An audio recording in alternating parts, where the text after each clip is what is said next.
Well, it's the big show. The Big 4-0. Episode 40, Kevin. How's it feel? Feels like we're over the hill. Man. Feels good. We're on the downward slope of our career here. Oh, I've been on the downward slope for a while. We're not on the upswing. Oh, my God. Hey, we all hit 40. This is episode 40, everyone. Thank you for joining us on another delightful episode of Lone Ducks Gun Dog Chronicles. Thank you all for listening tonight. Tonight we got people would stop listening if you they just got creeped out the whole time. People driving to work, feeling real creepy, like they got to look over their shoulder. Tomorrow's hump day, buddy. Ooh, get you some. All right, hey, we got a cool episode coming up. We're going to talk a little bit about my recent pheasant, grouse, and woodcock hunt this morning, Tuesday morning. Opener. It was really fun, but we'll get into that in a second. And then we're going to do some Instagram Q&A. We've had a lot of questions, but let's do a little housekeeping here. Big thank you to Waypoint Outdoor Collective. Great group of people. We're proud to be a part of their system. They support us and other podcasters, so check them out. Eukanuba, you can do it, baby. We're fueled up, digging it. The dogs are doing well. I got a lot of really good things to say. They do a lot of science behind the food. They worry about nutrients versus ingredients. They're pulling the best parts of the ingredients out and formulating it and breaking it down so it's bioavailable to your dog. That means they are getting the most out of the food. I've gotten the opportunity over the last, 2 or 3 months to travel with Eukanuba and speak with their head veterinarians that do, actually, a lot of the I sound like an idiot, but they're the research veterinarians. They're the brains behind it. They're the doctors of pulling and gathering information on what formulas are working, what shaped kibbles are working, why it's good, what are they doing to innovate. And truthfully, it's a little mind-blowing, and I have to digest a lot of it. Pun intended. Get it? Dog food, digest it, get it. But anyways, Eukanuba, if you're interested in trying it, I would highly recommend it. One of the things that, I have been recommending to people is there's different Eukanuba formulas, okay? So you've got Euk Puppy, which 0 to 12 months is what you should be doing. Then there is an adult formula, and that, don't quote me, but I want to say it's 23% protein, 16% fat, and that's a great formula. Like, we all want the Sporting Dog blend. We all want the 30-20 because it's got a cool picture of a German short hair, and you want to think that your dog's this high-running, high-octane, fueled-up athlete superhero. And it is. But every day? So, exactly, Kevin. These dogs, if you're going home from work and throwing bumpers in the backyard for 20 minutes and then he's sleeping in a crate or on the couch the rest of the time, maybe the 30-20 isn't the best bet for you. Maybe the adult breed, which is a very similar formula, it's just not as high octane, is going to be better for your dog. If you're running your dog, trialing, training, hunting hard, you're a guide, you're a pointer guy, and you're running 20 miles a day, that 30-20 is going to be more your style, and it's going to keep weight on your dogs and going to fuel them for success. But no matter what, any of those formulas are designed to build a good athlete. It's just, what athlete are you? Are you the 3 days a week going to the gym, or are you the morning before work going to the gym, do a run on your lunch, and go to the gym again after work kind of guy or girl? You know what I mean? That person is eating differently than the guy who's going 3 days a week. Right. Imagine being that guy. Good Lord, I wish I was that guy again. I've been lazy. All right, enough about Uke. Now, proud to announce formally we worked a deal out with Gunner Kennels. We've had them on our podcast. I forget what episode, but you can scroll back. This company is class act. And as a podcaster, as a dog trainer, as a company, we want to partner with people that we believe do their best and provide their best, because that's what we do. Not just their best, the best. Yeah, good point. Yeah, the best. So we're really proud to have Gunner Kennels as a sponsor of our podcast and Instagram. We're going to do and have kind of started already writing articles for their website, as well as video tips, like 1-minute Instagram video tips where we're helping you visually via Gunner Kennels Instagram train your dog. So we're super excited about this little partnership we got rolling on with Uke, Waypoint, and Gunner. And lastly, a big shout out to all you who have gone to our website and supported the podcast by ordering T-shirts and hats. Can't thank you enough.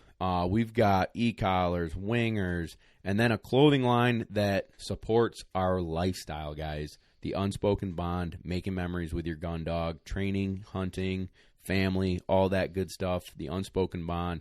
Check it out at loneduckoutfitters.com. And if you didn't hear last week's episode, we had a sweet announcement.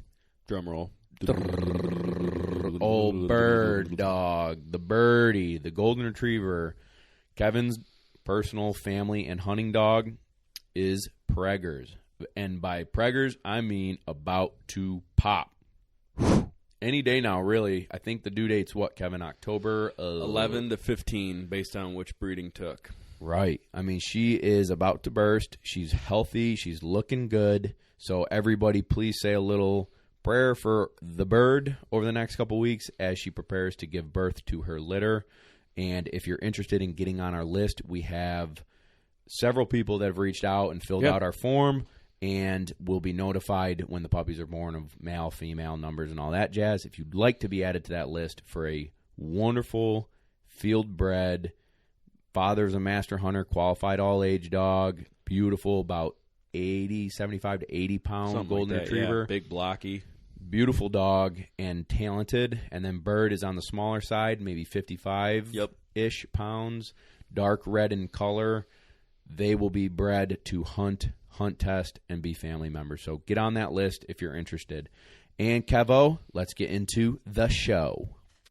Oh, yeah. So you took a nice little hunt this morning for up in New York. We had our woodcock and grouse opener in certain parts, and so you took a little road trip with our buddy Nick and Matt. And how'd that go? Phenomenal. So what dogs you take? Sure. So I got a guy that has been working for me all summer. His name is Jim, and he's fantastic. And he showed up. Yeah, he's the best. Well, anyways, Jim took care of the puppy, or all the dogs, this morning and got them out to the fields and started training without me. So I was fortunate enough to actually take a little breather, a half a day. And my friend Nick, who owns Huey, which just got his prize one in NAVDA, and then my other buddy Matt, who owns Izzy, which is another dog I ran utility test like 2 years ago with. And the three of us, and I took Andy, my English setter. Andy's a little bit more blue collar. Does Andy have any titles? No. She just got birds. Yeah. I'll tell you what, Andy outpointed them for the first portion. She didn't really outpoint them, but she had the first 2 points. Yeah. And I was like, ooh, boys, suck it. Yeah. Andy girl. Raggedy. Yeah, the raggedy Andy girl. It was a really fun hunt. So pheasant opened in the northern zone of New York. And like in New York, we don't have wild pheasants. So the state has a program and releases pheasants on certain portions of state land. And that's basically what we targeted. And so the first 2 hours of our hunt, we pushed fields and hedgerows and into some of the woods. And I think we had 5 birds and pheasants. Yeah, that's maybe pretty 4. Good. Maybe 4. Don't quote me on it, but 4 to 5 pheasants. And a few birds bumped out ahead of us, in the woods. I think they were running and somebody gave chase and flushed it out of range, and you could hear it. That's my cackle. That's my rooster cackle. That's pretty good. It could be worse. So they bumped those ones, but overall. But anyway, so we had bird contact, Yeah. and it just was constantly fun and laughing, and the dogs were doing really well working together, and it was fun. Hotter than.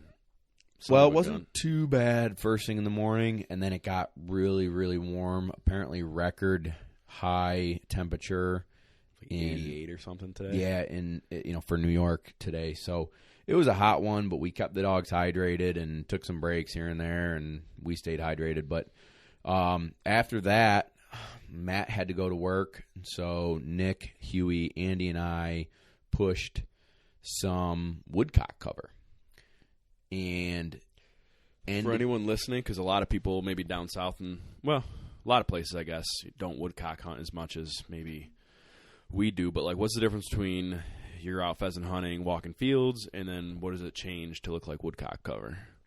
So we're hunting young growth forest and wetter ground. So the woodcock are digging, poking their long nose into the ground for grub and worms and all that jazz.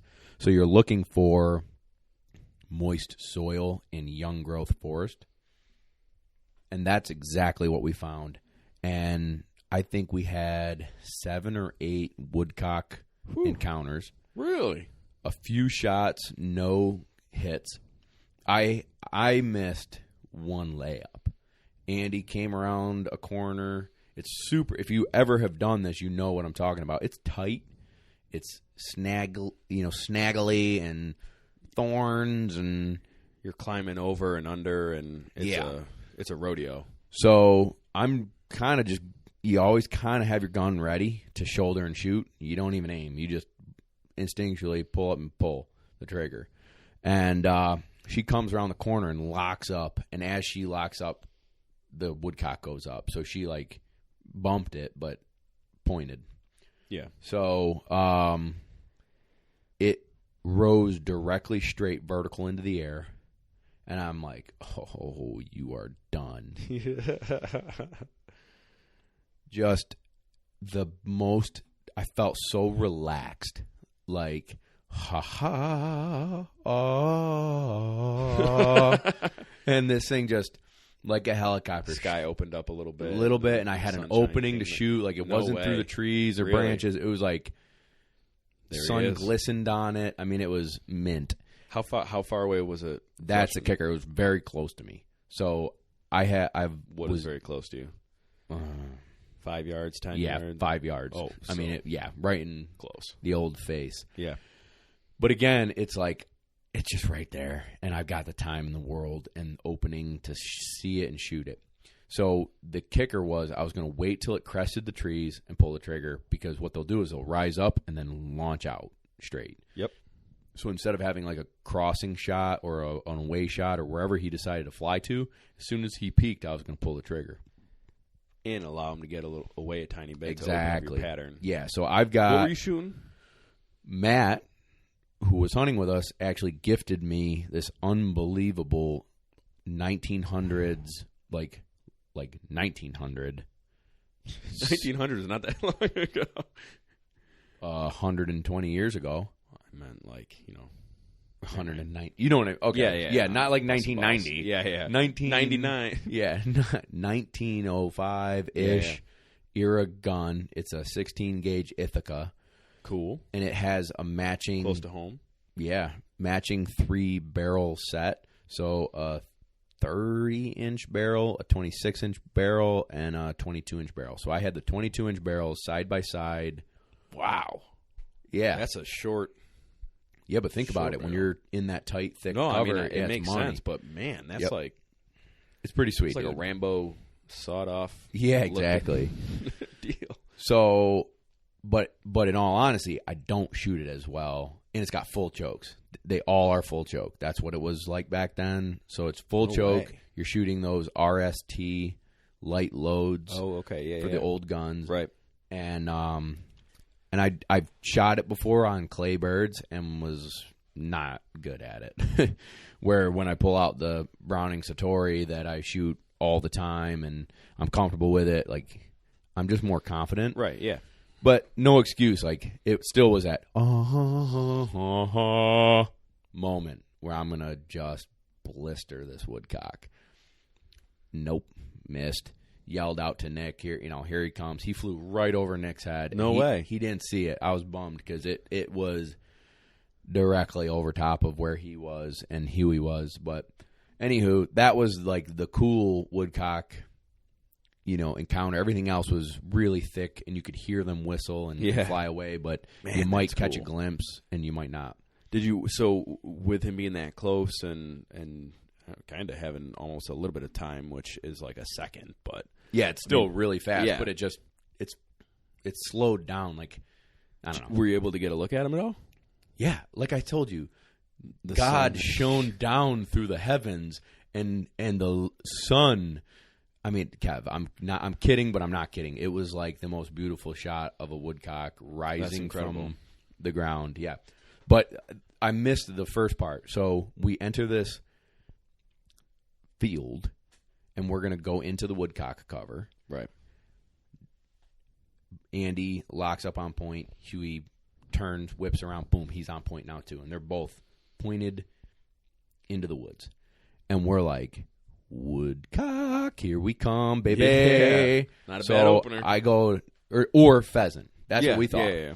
Really. So I go, all right, I'm going to go in and push out towards you, Nick, so that if it were a pheasant, it's going to fly to the clearing and he's going to get a shot, or I might get a shot. But that was the game plan. So I go in and boom, here goes the grouse. And it's a crossing shot through the trees, and it's like a good glimpse, and I just swing and pull the trigger. One shot. And I'm like, oh, my God, I missed him. And Nick's now like, we're in grouse country. We weren't really expecting it, basically.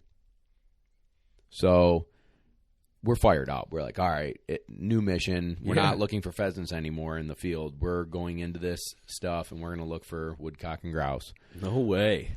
Yeah, super What a cool. morning. So now we're like, let's go see if we can explore. And it went this way. So let's go that way. Well, we spread out. The dogs are hunting, and Andy gets birdie. So I'm just standing still. We're quiet, trying to be as quiet as possible. And just I'm letting Andy work, and Nick's 50 yards away or something, and he's working Huey, and we're just doing our thing. And we kind of developed this little, like, whistle system just to know, because it's so thick in there. Like, yeah, you're in blaze orange, but I can see 20 feet in front of me. Yeah. So we just would whistle back and forth to each other every 5-10 minutes, just in case you got a shot, you knew where your buddy was. For sure. So if you've ever, wondered how to do that, we kind of mastered it today, and it worked out great.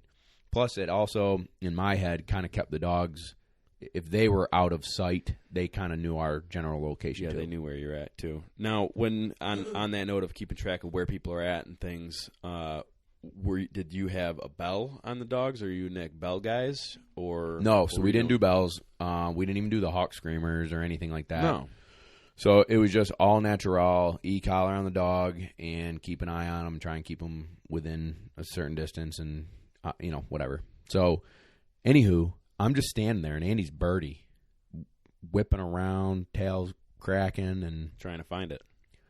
And I'm thinking I'm about to get another point. So I'm strategically finding a clearing to where if it were to bust, I could have a shot instead of being in thick stuff. Right. I look down, and 2 feet from me is a dead grouse. No way. The one I had shot. Yes. No way. Yes. So we had gone in that direction, and we had walked maybe 30, 40, 50 yards. So I didn't smear it. Like, I crippled it or, just a lucky pellet. Excuse me, guys. A lucky pellet. And it died. I mean, piled up, warm still, no rigor mortis. I mean, it was freshly, within the last minute, dead. And I'm like, this can't be mine. And Nick's like, dude, it's yours.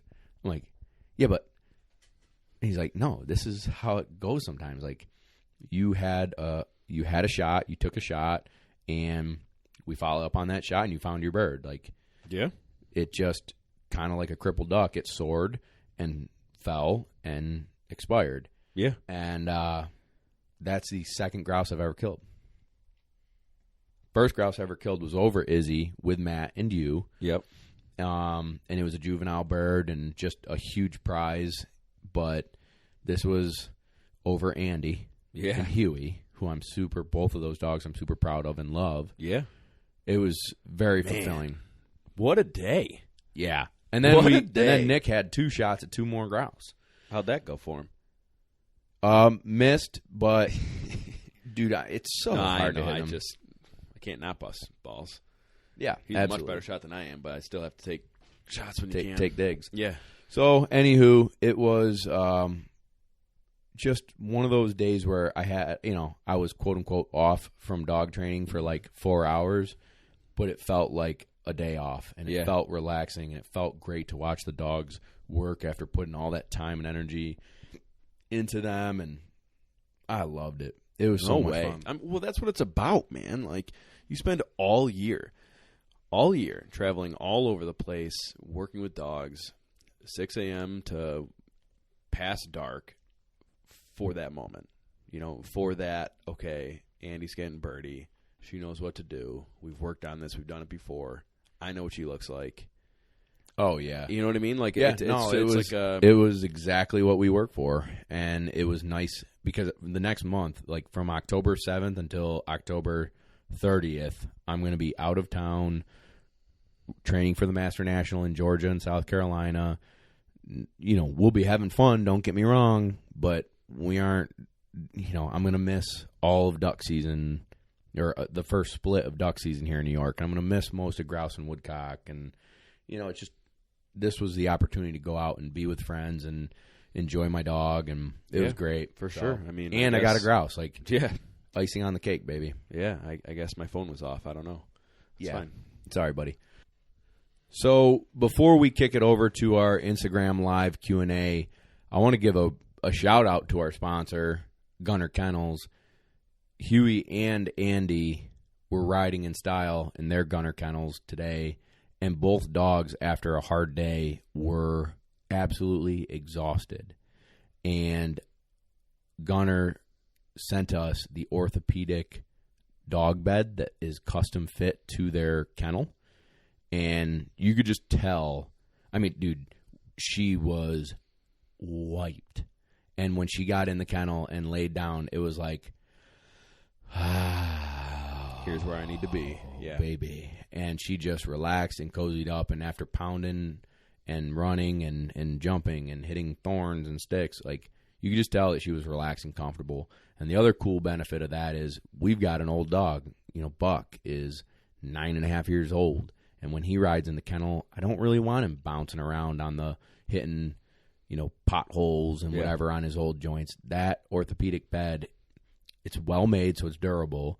And then it's just that extra comfort and support for his old joints. So big shout out to them, and kind of like a little mini tip. If you've got an older dog, that orthopedic bed is legit. And even if you don't have an older dog, but it's probably old enough to like... I mean, Andy's just a blue-collar workhorse, and she's sore. I mean, you don't have to be old to get sore. Exactly. Good point. Yeah, that's exactly the point I'm trying to make is it's not just for old dogs. You want to give your dog who just worked their tail off for you some extra padding, some extra comfort rolling down the road. Check it out. It's definitely worth it. Gunner Kennels orthopedic pad. And we are now live on Instagram. So Kevin is going to rip off question number 1. Yeah. Before I do that, though, I want to follow up on last weekend. We had last week's episode 39. Check it out. It was awesome. We talked about how you want to stake down a dog always during a field goose hunt from now on. Yeah. I don't know if you want to shed any light on your thoughts behind that, but we talked about, like, wouldn't it be cool if there was a Well, so I'll follow up on sure. that real quick. So last week in the episode where someone had asked a question about breaking and whatnot, and I had reflected on last year's hunt with Matt Peel, who's also been on the podcast. Good buddy. Check him out. Yep. Goose Creek Sitka. I think there's some underscores in there. Matt Peel. But anywho, Master Hunter, Memphis, best dog around, broke and almost got her butt shot. So, a dog who breaks, first of all, a dog who breaks every time that's bad. But any dog who wants it bad enough is going to break. It's not a matter of if, it's a matter of when. And that when can be deadly. And it was a super eye-opening experience to watch my prized possession, Memphis, my best buddy, like the queen of the kennel, run in front of 6 gun barrels after a goose. That goose, I promise you, is not worth my dog getting shot. So last week we made a comment about, I know there's a system out there to quickly release your dog and stake them out, so when you're hunting, you can just flick a tab and bingo, they're off and running. And thank you to everybody. Yeah, we had we had several people write in, and the correct response, and we're going to reach out to them to maybe do like a test and like try it out, because I can't personally speak to how it works or like the quality or anything like that. So before I fully endorse, but I do think this idea is phenomenal, and I want you all to like do a little Googling and check it out. But it's Gun Dog Outdoors Quick Release Safety System. And it's basically exactly what I envisioned as well. Like, you don't have to reach over and unsnap them or anything like that. You just pull a little rip cord, say the dog's name, and they go. If they were to break, it's going to hold them back. But if they don't break and you send them, you can just pull the little tab and they're off and running. So Gun Dog Outdoors Quick Release Safety System. Again, your dog that hasn't broke, they're gonna. It happens to the best of us. So big shout out to Gun Dog Outdoors for the innovation. We are going to probably test it out and see how it goes. But anywho, if you're interested, check them out. Ricker Beware is interested in starting a dog on blinds. You give him a quick how-to? Probably not a quick one. No, not a quick one. Can you still give it a how-to? Sure. So, it depends on where his dog is at. I like to do force fetch. Force fetch is the process of teaching the dog how to learn, turning pressure off. Then we force them to a pile, so they learn to turn pressure off by driving to a pile and picking a bumper up. You can do it without using an e-collar and force, but it takes a lot longer, and you don't have that backup system in place if the dog doesn't go or doesn't understand. Where I could give them like a really low nick and, oh, yep, I gotta go. Okay. So I force to a pile, and then I teach three-handed casting or mini T, and that's, bumpers over here, bumpers over there, and bumpers behind them. And I will toss a bumper, sit them in front of me, facing me, kind of like a pitcher's mound. If you can envision, you are at home plate, dog is at the pitcher's mound, there's a bumper at first base, and I've got a bumper in my hand. I throw the bumper in my hand over to the other bumper at first base, tweet, blow my whistle, dog looks at me, good dog, over. And sometimes they'll balk at you. Sometimes they'll be like, no, you told me sit, I'm not moving. So I'll say, fetch, over, over, okay, hup, over. And then, boom, there you go and get it, and you celebrate. Put them back in the center, do it again, then do leftovers. Then do left backs, then do right backs.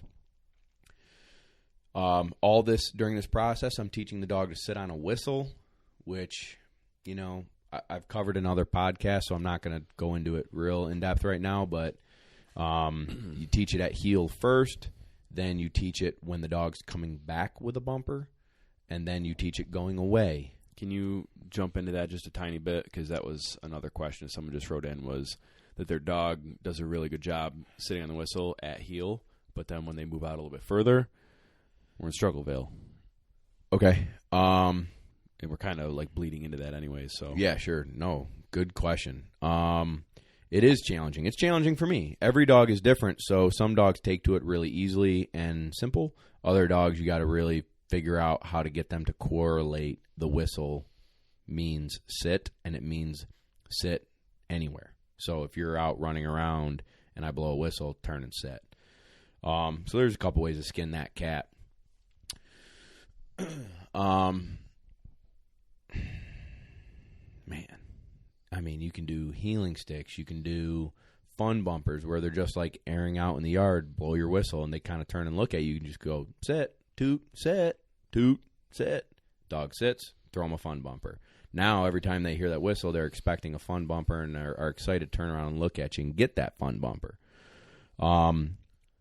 I tend to revert to a weird technique, a difficult technique, probably not for the faint of heart and probably not for everybody. But it works, and it takes me 3 to 5 days versus 2 months. Another way you can do it is like have a long check cord on the dog, send the dog out on the pile, and then as soon as they're about to hit the tip of the check cord, you blow the whistle and you hang on to the end of the check cord and whips them around. Toot, good dog, back. So that when they sit, they start to associate, I better sit my butt down, or I'm right, because they're about to get yanked by a check cord at the end, right? So that's another way you can do it. But the other way that I've found to be most easy and successful and quick time, because I don't have a lot of time, I got to get them to learn quickly, is you strap their e-collar around their waist with the prongs facing down on their spine, like above their hips, basically.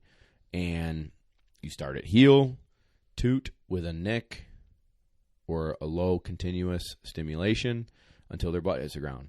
Praise the heck out of them. Generally speaking, every time you do this, it's going to be weird for the dog. They are going to whip around, spin in circles, bite at the collar. It's going to feel really weird to them to have something strapped around their waist. Ride it out. Get them comfortable with it. Walk them around. Don't put pressure on them. Just let them get comfortable wearing that thing around their waist. Throw them a few fun bumpers. Help them feel more comfortable with it. Once they're comfortable with it, then you can go to whistle, nick, at heel. Then you can do it out in front of you. I like to sit the dog down, walk 25, 30 yards, call them to me, whistle, sit with the pressure. You're just trying to get the dog to learn and understand that when that butt hits the ground, the e-collar stimulation is turned off and they get praised. It's not rocket science, but it's not this part. That little technique is not super easy either. So that's how I teach it. And then it correlates to the neck collar, which they're used to. And you're off and running and teaching and showing and being patient. And it's a process. This is not, even though I said that little thing, it takes me 3 to 5 days, that is not how long it takes to teach a dog to properly sit on a whistle. I mean, it still takes time, it takes repetition, and it takes patience. So anyway, once you're sitting on a whistle and you do T pattern, like the big T pattern where you can send them from your side, they're driving to the back pile that's maybe 60, 70, 80 yards away. You can stop them at the pitcher's mound and cast them overs, and you can cast them back. Now you can go on to things like lining pass or pattern blinds or white pole blinds with a milk jug or a white bucket on top. And you're teaching them everything that they learned at T pattern now goes out into the field. And this is where you aren't using pressure.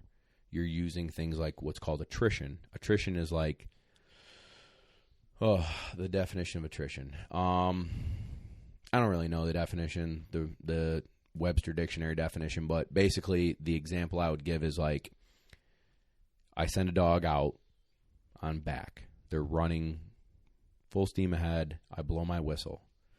I give them a right angle back, and they go left. No. Toot. Verbal no. Call them towards you where they screwed up.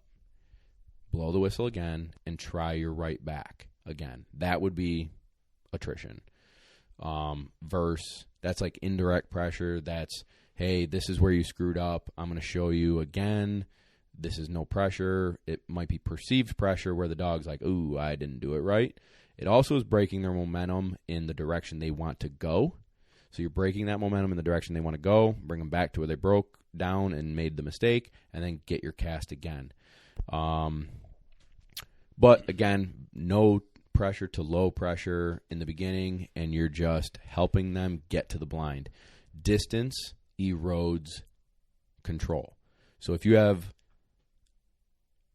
a 150-yard blind at 75 yards and you blow that whistle, they might do great. At 120 yards, they might be like, nah, here's the bird, Bob. Middle finger bird, not the real bird that you're looking for him to go get it. Get me? So they're blowing you off because that distance now erodes your control. They think they can get away with stuff when they're further away. So what you can do when you're starting out, you kick the dog off back. And as they're leaving you, you just walk out. And as they're like, a fast dog, you can kind of like lightly jog and follow them. If they're slow, you just walk out. And when you blow your whistle, now you're 50 yards away. Get your cast. Keep walking out. Blow your whistle. You're still 50 yards away. Get your cast. Blow your whistle. Nope, you're still 50 yards away. Get your cast. So you've simplified.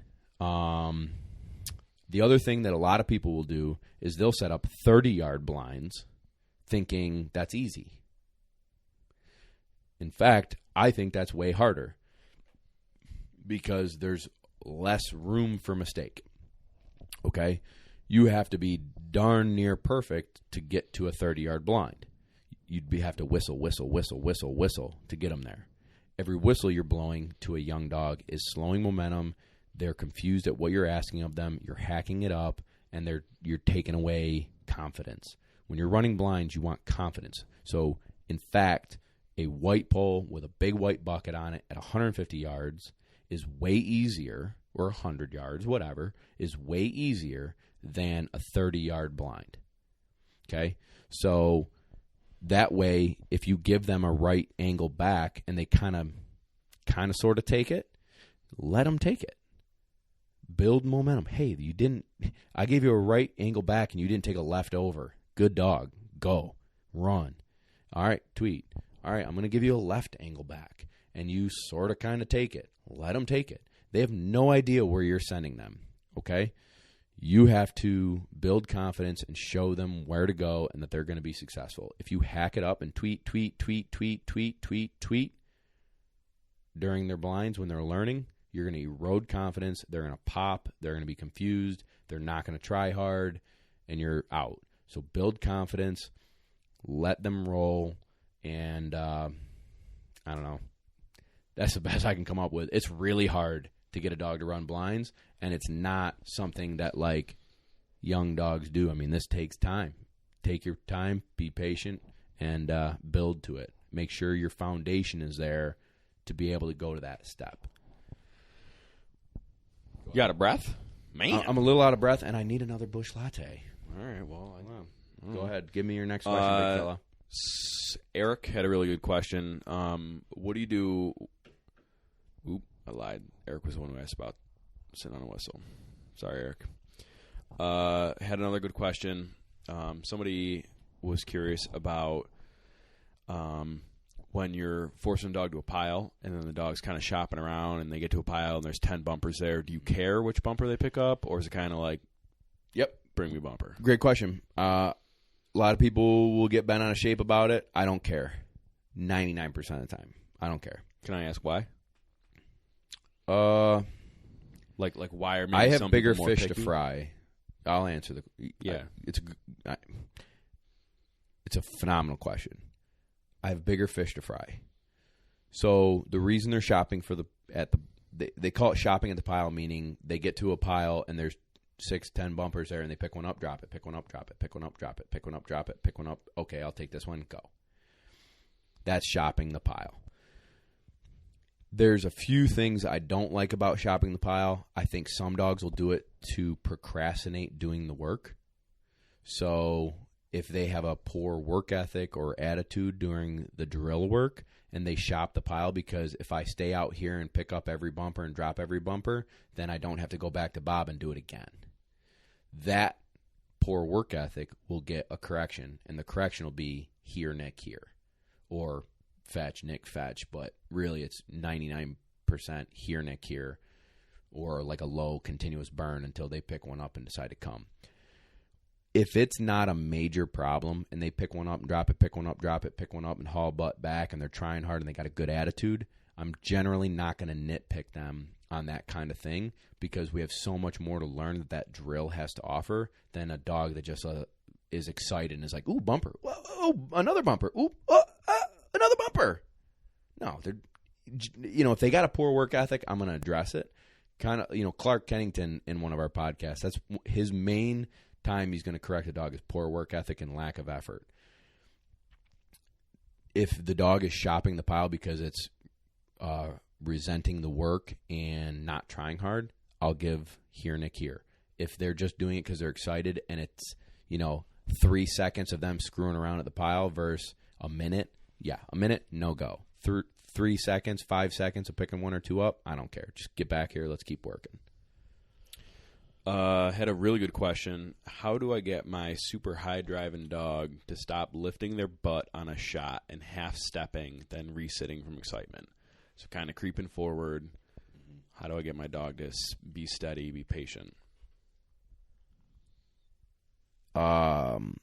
There's several ways you can do it. Is that during a hunt, or is that during a hunt test or training? The way in which it was kind of like brought over Instagram was very informal, and I'd say probably like sitting at the line. Yeah, if they're still watching, maybe they'll answer quickly. But in essence, there's a few ways to skin this cat where the dog isn't breaking, but they're scooting forward or creeping. Training, he said. Thanks. Okay. Well, yeah, in training, dude, you're training. You have no reason that dog has to pick that bird up. So I'm going to hear Nick hear it or healing stick it, whatever the case may be, but that dog is not getting that bumper or bird. I'm going to walk out and pick it up, or I'm going to have my bird boy go and pick it up. So you treat it as a denial. Yep, I'm denying the dog the retrieve from moving, and I'm giving a sharp, depending on the dog, depending on the personality, but if it's high drive and it's wild, then I'm going to give it a good, strong correction to get my point across, either with a healing stick or e-collar, and get the dog back to me, and I'm going to have that bird get picked up. They get rewarded for sitting still. No creeping allowed. That's how I would do it. I mean, yeah, no, that makes sense. The other you thing got to is be too, very clear and consistent that yep. is not okay. You know who else does this? May does it. May's a phenomenal dog. So what I'll do is, generally speaking, in training, she doesn't do it. It's only at a test she'll do it, or maybe if we're running a triple, she'll do it on the third bird or something. So in order to get a correction, in order to have a teaching moment, when she's super hyper-focused and she's not creeping, I'll take a step backwards. So she'll watch the mark go down. I'll take a step backwards while that mark's going down. And now I'm going to get a here with a low burn back to me. And she's going to think she crept because I'm 2 feet behind her. Right. So now I'm getting a correction, even if she was okay. Well, to remind her. Yeah, in training, she's always okay. She's a stud. But in a test with no e-collar and the excitement of a test and all that jazz, or a hunt where, guns are going off and stuff's going on, she's going to creep. It happens. So I'm going to fake her out and back up a few steps. And all of a sudden, she's like, oh, look at me. Oh, God. And I'm getting pressure. Sit. Pick that bird up. Thank you. Let's go. Nice. Had a good question that somebody just wrote in. And are we going to Master National? Yeah. Buddy. Yep. And then my dog struggles with picking up different birds at a junior hunt test. He is flawless in training, but's failed half, 3 out of 6. Lines it, finds it, sticks his nose at it, and then decides, nah, doesn't want to pick it up. That's a toughie. Tough one to swallow. Yeah. You got an issue with your training would be my answer. There's somewhere in that dog's brain where he thinks he's got an option.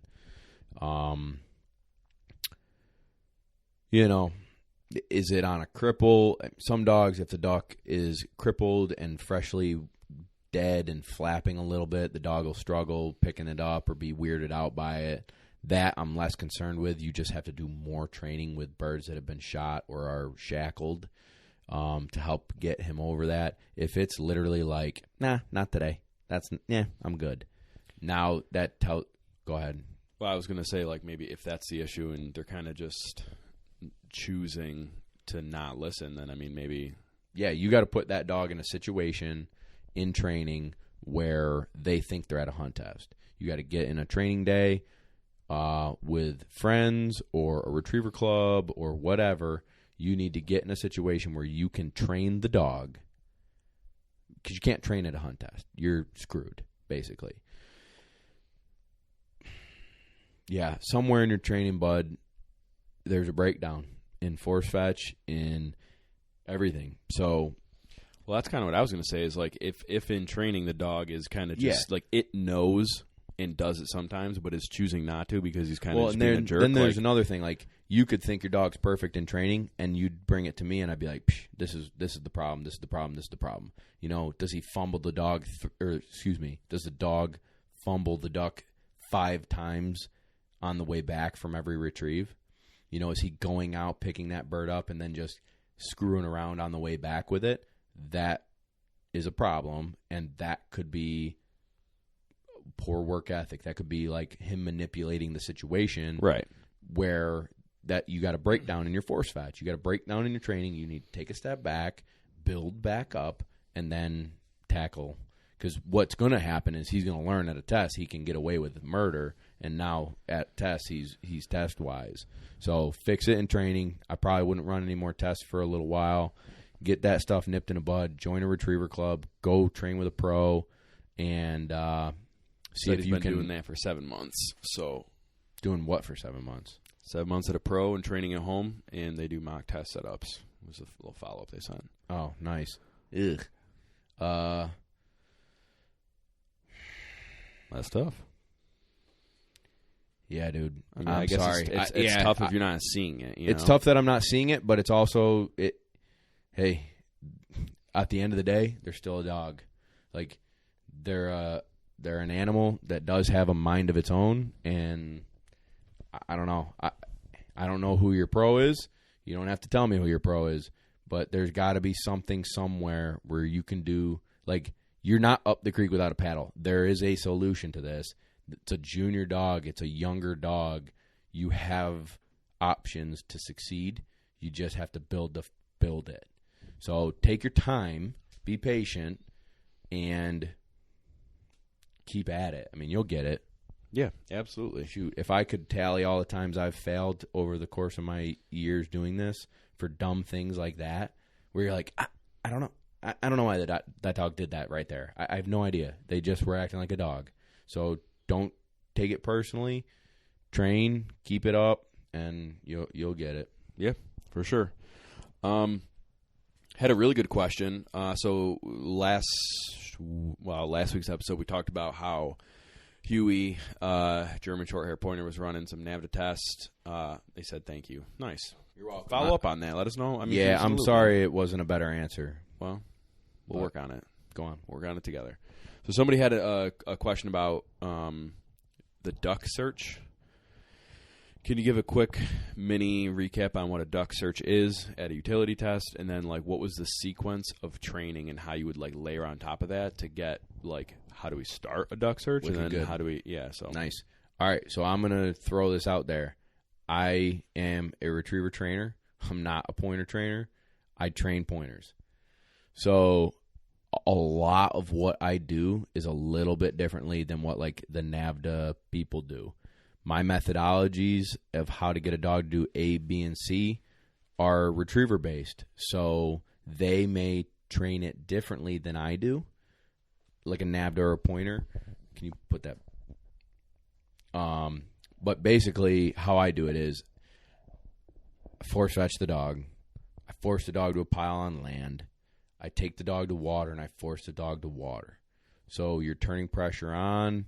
They get in the water, pressure's turned off. It's a short retrieve, and they learn that getting in the water is a positive experience, and they get success at the other end. Then I go to a pond where the other side of the bank is not very far. Because in NAVDA, the duck search, so I got ahead of myself. A duck search is you're at a swamp. Kevin knocked a bird down. He called me and the dog over and is like, dude, I don't know where it went. It's over there somewhere. So I can't run a blind retrieve because I don't know where the duck is. So you just send the dog, and he has to basically do his best to hunt the entire swamp and leave no stone unturned to try and find this wounded game. So how do we do that? So I start like a retriever. I force to a pile on land. I force to water, so he learns that getting in the water is the only option. And I praise. Then I set him up for success. Every time I send him in the water for a duck search, he needs to find a duck, and he needs to find it in a relatively short order. I don't want him hunting in the beginning for very long. I want him to go out and find birds. You can do dead birds, or you can do shackled live birds. Some young dogs are not great with live birds, so it spooks them, and now you're up the creek without a paddle. Other dogs, it increases the drive, and it helps you as a trainer get them to do more and longer searches because they're like, there is a live duck that I cannot wait to chase. So you're either going to use dead birds or shackle birds, and you're going to salt and pepper the whole freaking swamp. So they can't help but run into a duck. You're also going to put them on the downwind side of it, so they're swimming into the wind, and they can get a noseful. So you want to send them across, they're successful, they find a bird. You want to send them across, they're successful, they find a bird. And then they learn the next time they go out, it wasn't directly across. I had to hunt a little bit. And then I had to hunt a little more and a little more and a little more. And then you're hiding them in different spots in different swamps. And the number one thing I find is they need to be successful. They need to build confidence, and they need to know they cannot quit. If they come back to me without a duck, it's bad news bears. That's where your background and foundation of forcing to a pile, forcing to water comes into place. And then they have no choice but to keep hunting.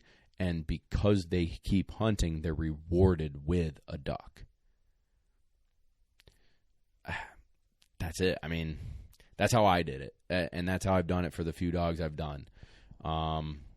I think it's probably similar to the NAVDA people, but if I had to guess, some of the dogs who didn't do as well weren't properly forced to water, and they thought they could be okay if they came back without the bird. And consequentially, they didn't do well. So Huey knew, hey, I didn't find it yet. I can't come back. I'm going to stay out here until I find it, and that's that. Yeah. I had another good one from our buddy Nate. So appreciate the question. That's awesome, man. How do you guys teach your dogs angle backs? Are there certain drills you like to use? All right, angle backs. So overall, I don't really do any drills for angle backs. I just do them when I'm running blinds, and then through time and repetition and running blinds, they learn to cast with me and where I'm pointing them. There is a drill that I will do if a dog is struggling, or it's a good little tune-up drill to change some direction. And it's basically, once you're done with T-pattern and you are kind of running blinds already, you can set this up. So you got a back pile, and then angled off of that to the right is another pile. And then angled off of the left side is the left pile. And so they've got to go past the middle pile to get to the angle back left pile or whatever. So I'll teach those piles to the dogs, and I use white poles, and I make it very easy and successful in the beginning. And I'll like set them at the pitcher's mound, and I'll angle back right. Good dog. Come back, straight left back. So now they got to go to the back pile.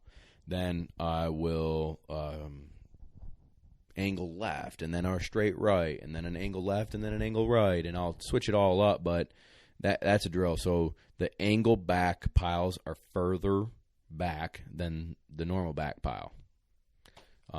It's kind of hard to describe. Like, probably a little diagram would help. But anywho, maybe next time when we do Instagram Live, I can have like a whiteboard or something. Yeah, it's funny you say that. I actually had somebody ask about puppies and things like that.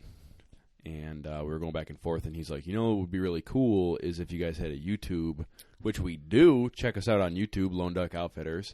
But then also, if we had something to demonstrate and kind of like visually show during our Instagram lives. So we've talked about it. It's just one of these days we'll do it. It's 9:30. Whiteboard. That was kind of our deal. But we had another really good question about first year hunting with your dog. Are there drills that you do in the middle of the hunting season to kind of keep them dialed in, or do you stop training because we're hunting, sort of thing? No. So training never stops. So the whole life of this dog, I'm working to improve it, and I'm working to keep it sharp, and I'm working to keep it in shape mentally and physically in the game. So steadiness drills, getting in and out of the mow marsh and staying in it, and maybe washing your truck while he's hanging out in the mow marsh, or a placemat, or a tree ladder stand, or taking it on a boat ride. But steadiness is always one of those things that you can always keep up on. What are some other drills, Kevo? I don't know. I think hunting. I just zone out when you're talking. But oh, nice. I don't know. I during the hunting season, they should still be getting marks. They should still be getting exercised. They should still be obedience. Like, obedience for a gun dog is the utmost. So don't let that slack. Those are some of the things that during hunting season I worry about. Honoring and stuff like that. Sure. A lot of times. And then why wouldn't you keep progressing? Like, hey, do you have to stop doing mini TNT pattern because it's hunting season? No, you can keep doing that. Just don't expect them to do it in a hunting scenario. Train it and then go hunt, and then come back the next day and train it and then go hunt. And you don't have to expect them to be perfect handling blinds when you're still on T pattern and training. But all those things you can do while you're hunting. But for drill work, I would say steadiness drills in and out of the places you're going to hunt, Momar stands, dog stands, boats, ground blinds, stuff like that. Yep. Maintaining steadiness, and then maintain obedience, and then maintain their physical condition, their good shape, keep them in shape. Had another good one come in from Brett. How young is too young for an e-collar? I got a 6-month-old pup, and I've been conditioning her with a vibrate setting. She seems to understand it. I'm nervous to actually add in a real stimulation. All right. Good question. At 6 months old, I start formal obedience, and I'll start collar conditioning at that age. I don't use vibrate. I don't know what collar he has. Maybe he can write in. But on my collar, there's only one level for vibrate. It could be on 0, or it could be on 127, or 0 or 8, and that vibrate is the exact same level. So again, I'm going to re-say it, because a lot of people, no offense, bro, think that vibrate, it's not shocking them, it's vibrating. Well, the whole point of giving a correction is scaling it. So if it's a really, really light correction and I just need a little bit, I want to scale it so it's a very little bit. If I need a harsh correction, I need to scale it so it's harsher to get the desired response. Least amount of pressure to get the desired response. If your collar can scale the vibrate, okay, cool. You can do it. That's fine with me. But it's no different than the real stimulation of an e-collar. It's just a stimulation. If you go to a physical therapist and they put those stim machines, stem machines, whatever they're called. I used to have one, and you just turn the dial up and it pulsates your muscles. That's all it does. It feels exactly the same. So you can dial it up and you can dial it down. And you're not hurting the dog. If you've taught it properly and you've scaled it and you've taken your time, it's not going to freak the dog out one bit. Whereas a vibration, where you can't scale that and give them a very low level vibrate or a very high level vibrate, if it's only one, well, what if the dog isn't doing anything that wrong and you vibrate him? Oh, dang, what was that?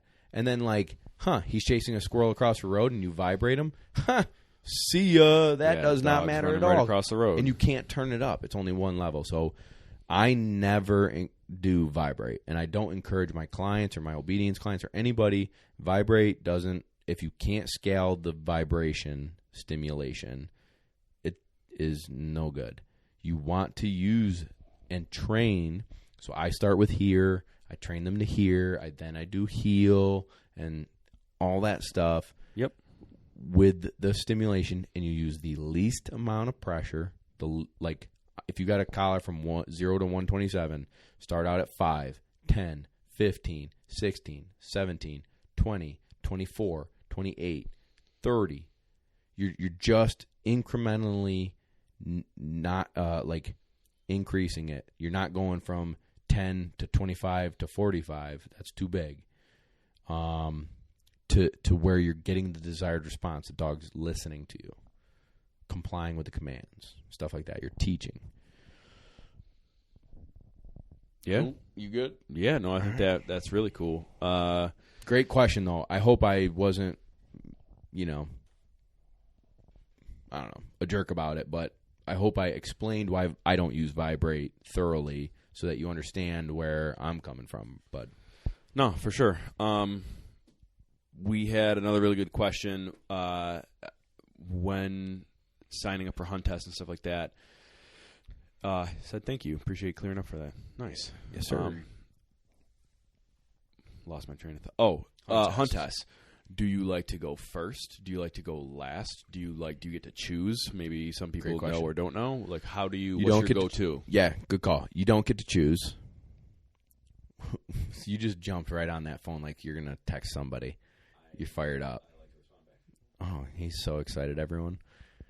His fingers just got really excited. All right, so hunt test.